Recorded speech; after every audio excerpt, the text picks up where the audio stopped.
Amados irmãos, a paz do Senhor. Que alegria, estamos juntos mais uma vez.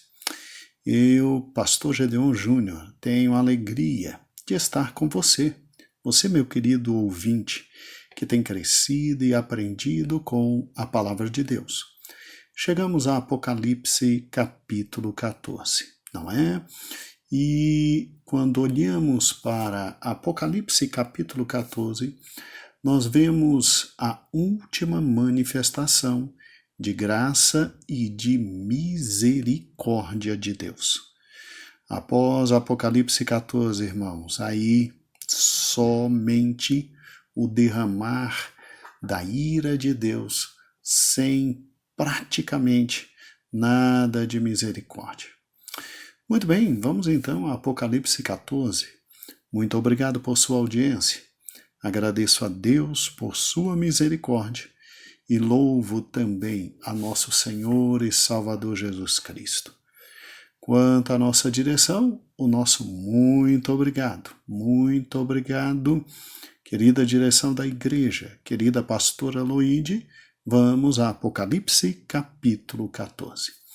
O texto começa assim: E olhei, e eis que estava o Cordeiro sobre o monte Sião, e com ele 144.000, que em suas testas tinham escrito o nome do seu Pai. E ouvi uma voz do céu, como a voz de muitas águas, e como a voz de um grande trovão. E ouvi uma voz de harpista que tocava as suas harpas, e cantava um cântico novo diante do trono, e diante dos 4 animais e dos anciãos. E ninguém podia aprender aquele cântico, senão os 144.000 que foram comprados da terra. Estes são os que não se contaminaram com mulheres, porque são virgens. Estes são os que seguem o Cordeiro para onde quer que ele vá. Estes são os que dentre os homens foram comprados como primícias para Deus e para o Cordeiro. E na sua boca não se achou engano, porque são irrepreensíveis diante do trono de Deus. Amados irmãos, aqui nós temos de novo uma visão do trono de Deus. Aqui você tem, sim, agora, toda uma igreja reunida. Você tem os anciãos, sim, aqueles anciãos lá do capítulo 4, que representam, sim, toda a igreja que foi arrebatada antes da grande tribulação. Aqui você tem aqueles 4 grandes animais que simbolizam 4 grandes anjos, que recebem de Deus funções e missões especiais. Aqui você tem, com certeza também, obviamente, todos aqueles que vieram da grande tribulação, como todos aqueles que simplesmente chegam como mártires. Mas, pastor, o texto aqui não está falando que eles aqui estão. Eu creio que eles estão nesse culto celestial deste momento, porque a Bíblia diz que eles servem o Cordeiro aonde o Cordeiro estiver, não é? E eles servem diretamente no trono de Deus. Então eu, pessoalmente, mesmo não tendo a descrição de todos eles, eu creio que eles estão aqui. E quem mais estava sobre o monte Sião estava também o Cordeiro. Estava o Cordeiro. E de repente, um hino é cantado. E um hino é cantado não pelos anciãos, não pelos 4 animais, mas tão somente pelos 144.000 que em suas testas tinham escrito o nome do Pai do Cordeiro, ou seja, eles foram selados com o nome de Deus. E aqui na terra, você se lembra de cada um deles? 7.000 de cada tribo. e simplesmente são grandes evangelistas desse momento final e que pregam destemivelmente para que o máximo de pessoas possíveis na era da grande tribulação lavem os seus vestidos no sangue do Cordeiro e pelo menos subam como mártires, E o que eu acho lindo aqui e muito interessante é que nesse momento uma linda canção será prolatada e nós, porque nós estamos aqui, os anciãos, ou seja, a igreja, sentada em tronos com os seus maravilhosos adornos de vitória, ou seja, com nossas coroas, e nós ouviremos esse cântico. E esse cântico dos 144.000, eles são entoados literalmente por eles. Porque ninguém mais sabe, segundo a palavra de Deus, ninguém podia aprender aquele canto, senão os 144.000 que foram comprados da terra, segundo o versículo 3. Então veja comigo, que momento fantástico. Irmãos, o céu é local de adoração atrás de adoração. O céu é local de louvor, de engrandecimento. Se você voltar comigo, lá no capítulo 4, você verá de forma tranquila, capítulo 5, adoração atrás de adoração. Olha que interessante. Quando chega o momento exato do arrebatamento da igreja, João vê lá em Apocalipse 4, versículo 4, que ao redor do trono de Deus, lá estamos nós, em tronos, assentados, vestidos com vestes brancas e com as nossas cabeças com coroas de ouro. E o que eu acho interessante é que o louvor começa pelos 4 seres viventes que ali estavam. E eles simplesmente dizem, segundo o versículo 8, Santo, Santo, Santo, é o Senhor Deus Todo-Poderoso, que era, e que é, e que há de vir. E, obviamente, eles davam glória, honra, louvor, ação de graça àquele que estava sobre o trono. E nesse exato momento, segundo o versículo 10, nós já imediatamente nos prostramos, adoramos a Ele, lançamos sobre Ele nossas coroas, dizendo, digno és, Senhor, de receber a glória, a honra e o poder, porque Tu criastes todas as coisas e por Tua vontade tudo foi criado. E aí, quando chega no capítulo 5, imediatamente tem a questão do livro e quem era digno de abrir o livro, e aí aparece o Cordeiro. E quando o Cordeiro chega, olha que coisa fantástica, um novo cântico é entoado, lá no versículo 9. E cantavam, um novo cântico dizendo, digno és de tomar o livro, de abrir os seus selos, porque fostes morto e com teu sangue comprastes para Deus de toda a tribo, língua, povo e nação. E para o nosso Deus nos fizestes reis e sacerdotes, e reinaremos sobre a terra. Olha que coisa fantástica! Cantaremos ao Cordeiro. E o que é mais lindo ainda, imediatamente se ouve no céu e simplesmente miríades de anjos se juntam aos anciãos e começam a louvar e engrandecer, segundo o versículo 12, dizendo, digno é o Cordeiro que foi morto de receber o poder, a riqueza, a sabedoria, a força, a honra, a glória e ações de graça.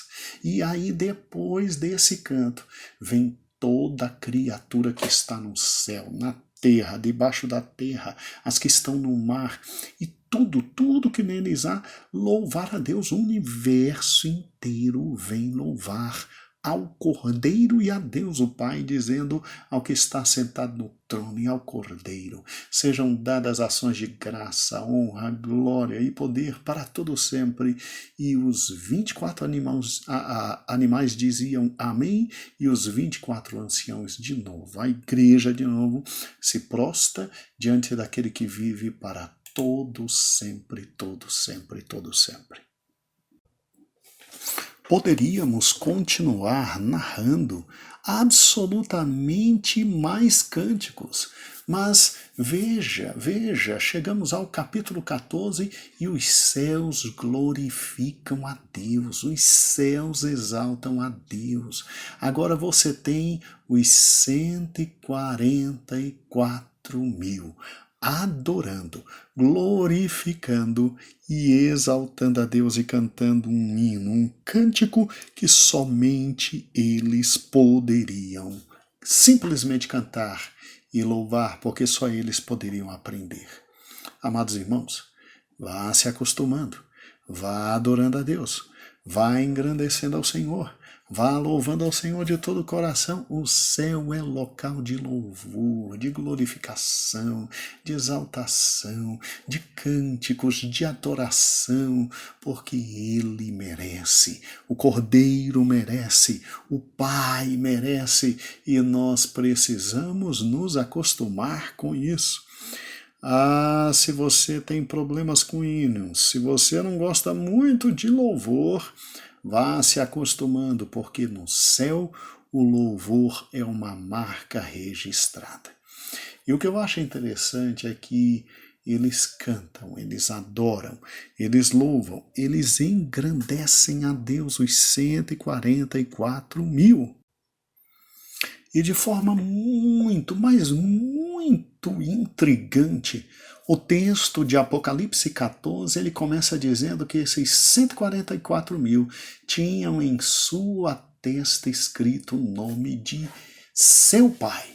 Ou seja, olha que interessante, eles são os mesmos que estavam aqui em Apocalipse capítulo 7. Quando lá em Apocalipse 7, versículo 1, se diz assim: depois destas coisas, vi 4 anjos que estavam sobre os cantos da terra, retendo os 4 ventos da terra, para que nenhum vento soprasse sobre a terra, e nem sobre o mar, nem contra árvore alguma. E vi outro anjo subir ao lado do sol nascente, e que tinha o selo do Deus vivo, e clamou com grande voz aos 4 anjos a quem fora dado o poder de danificar a terra e o mar, dizendo: não danifiqueis a terra, nem o mar, nem as árvores, até que hajamos selados nas testas os servos do nosso Deus.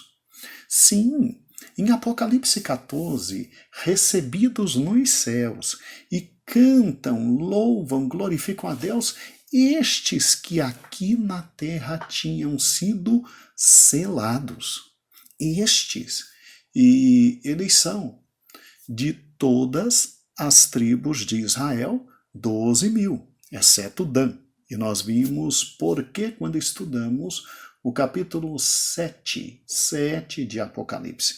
Veja, 12.000 de Judá, 12.000 de Ruben, 12.000 de Gade, 12.000 de Azer, 12.000 de Naphtali, 12.000 de Manassés, 12.000 de Simeão, 12.000 de Levi, 12.000 de Isacar, 12.000 de Zebulon, 12.000 de José e 12.000 de Benjamim, ou seja, exatamente 144.000.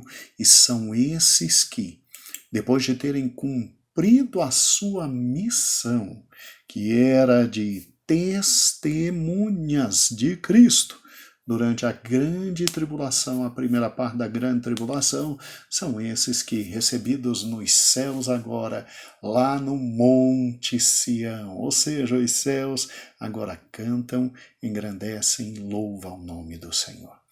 Interessante os paralelos e, obviamente, os efeitos de contradição que existem no livro de Apocalipse.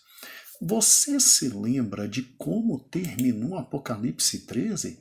Sim, Apocalipse 13 termina dizendo que da união do trabalho do falso profeta e do anticristo, surge para o anticristo o poder na terra de controlar todas as coisas. Se lembra que simplesmente em Apocalipse 13, 15, depois que foi concedido à besta o poder de fazer a imagem da primeira besta falar, simplesmente colocaram ou na mão direita ou na testa de todos os homens o sinal da besta. E olha, ninguém podia comprar nem vender se não tivesse aquele sinal. Ninguém podia comprar nem vender se não tivesse aquele sinal. E até se dá o número 666 para isso. Interessante, em Apocalipse 14, aqueles que estão nos céus têm também um sinal, mas é um sinal maravilhoso em suas testas. Tem o nome de Deus Pai, o nome de Deus Pai escrito em suas testas. Irmãos, Deus sempre fez questão de nos selar. A igreja, desde agora, está selada com o Espírito da promessa. Você se lembra? Você se lembra que o apóstolo Paulo deixou de forma muito clara que Deus já nos selou com seu Espírito. Nós somos marcados pelo Espírito Santo. É por isso que estamos indo para o céu. Nós pertencemos a Deus. E estes 144 mil aqui, que não somos nós já estamos nos céus desde o capítulo 4, em bodas com o Cordeiro. Nós somos a noiva do Cordeiro. Esses 144 mil aqui, irmãos, eles também serão selados na testa para que nenhum mal os alcance. E aí eu estava pensando aqui em casa, né? Satanás sela com a marca da besta os seus aqui embaixo para quê? Pense comigo. Primeiro lugar, Satanás adora uma imitação, né?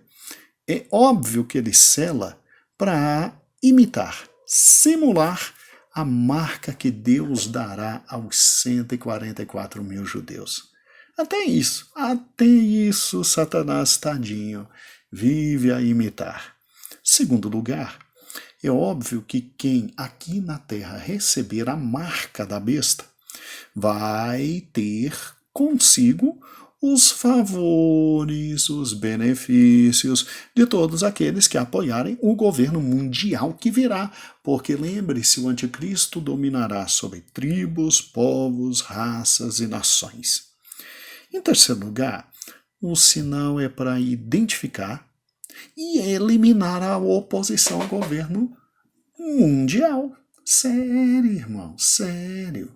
O anticristo vai matar quem não recebeu o sinal. Então o sinal é para ele identificar quem é dele, quem não é dele. Quem não é dele morre e sobe e fica aguardando o momento de sair de debaixo do trono, porque todos esses que ficarão debaixo do trono receberão sim a salvação, serão abençoados sim, lavaram o sangue no cordeiro sim, mas virão como mártires da grande tribulação. Agora, se não compra nem vende, segundo Apocalipse capítulo 13, a marca da besta também serve para rastrear e controlar o comércio. Rastrear e controlar ao comércio. E sejamos francos, é um bom método do diabo para forçar simplesmente as pessoas a saírem de cima do muro, deixarem de estar em cima do muro. Tem um sinal? Então ótimo. Não tem um sinal? Morre. Então ninguém vai ficar em cima do muro. E, obviamente, com esse sinal você tem agora como o diabo forçar as pessoas a adorarem o anticristo, porque a adoração à estátua do anticristo e ao anticristo é, no fundo, uma adoração ao diabo. Incrível, né, irmãos? Me veio agora à mente, e creio que por parte do Espírito Santo, o diabo conversando com Cristo, né? Se ajoelhado me adorares, te darei tudo. O diabo sempre quis adoração desde o início, né? E aqui ele vai ter uma multidão enorme, enorme, enorme, enorme o adorando, porque já aceitaram a marca da besta. E, obviamente,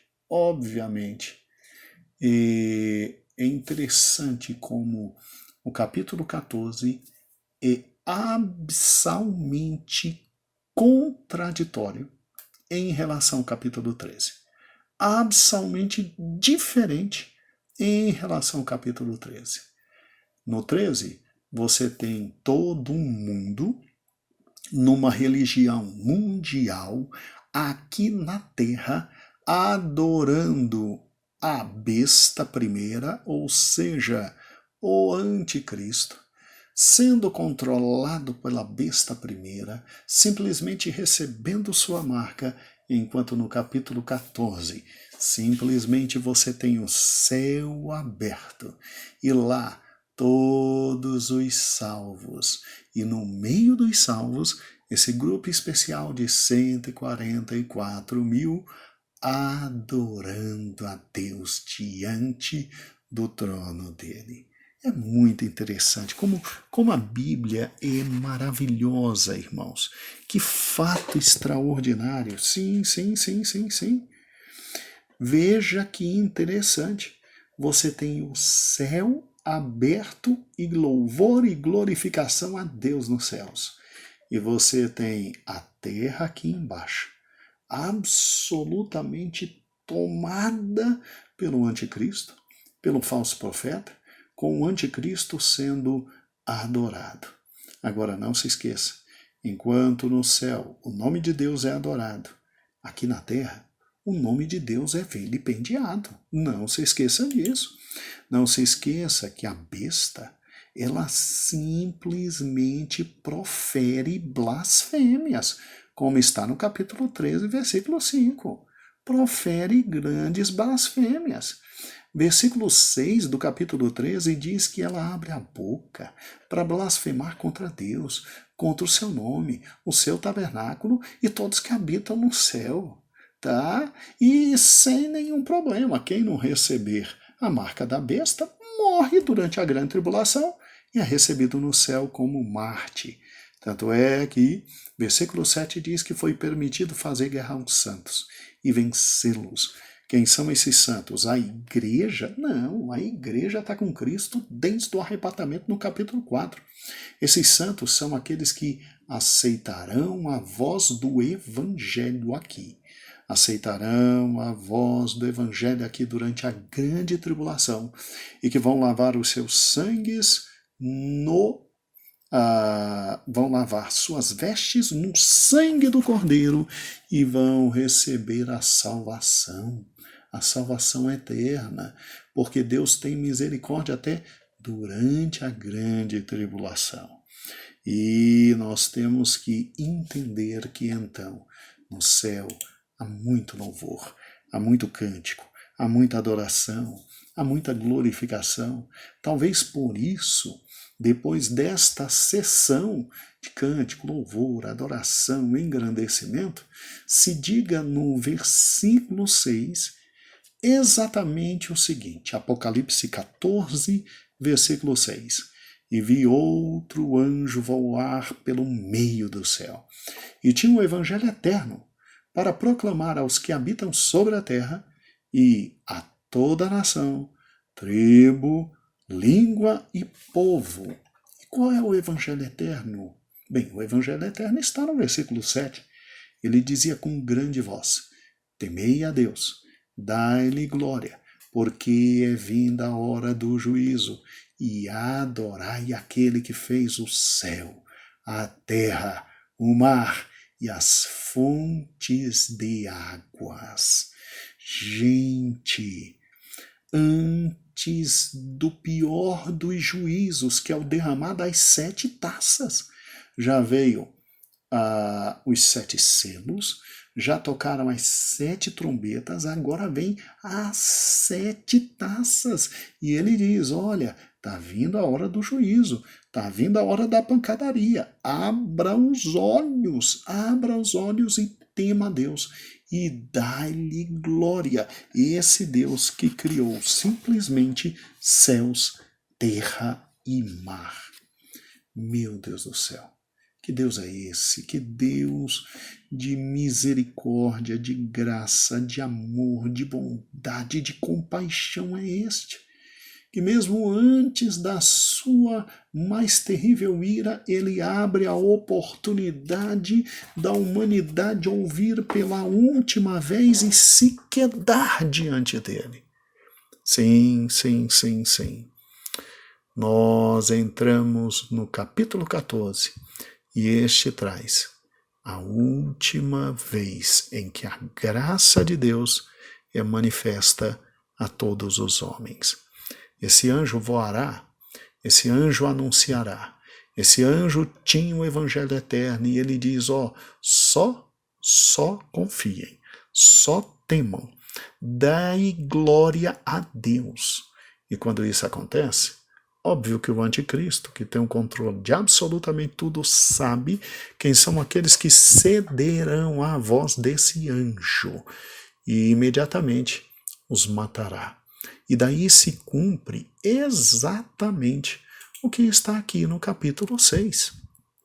Capítulo 6 não, que é isso? Capítulo 13, versículo 7. E foi permitido fazer guerra aos santos e vencê-los, ou seja, aqueles últimos que morrerão na grande tribulação e serão recebidos nos céus como mártires. Amados irmãos, amanhã continuaremos o capítulo 14. Deus abençoe a todos. A paz do Senhor.